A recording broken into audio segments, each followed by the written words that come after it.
Друзья, делюсь с вами незаменимыми помощниками при кашле. Обязательно чай легкое дыхание. В составе него есть липа, ромашка, душица.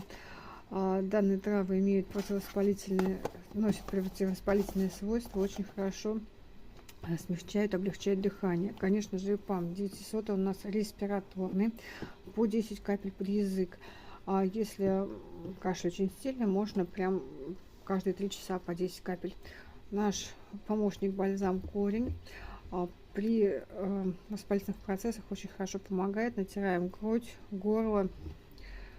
Целая аптечка в одном флаконе. Ну и отдельно хочу сказать про барага амарант. Вообще он средство идет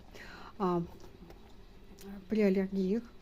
И когда идет удушающий кашель, прям, знаете, который очень трудно остановить, очень хорошо помогает прям рассасывать вот эти капсулки. Сразу идет смягчение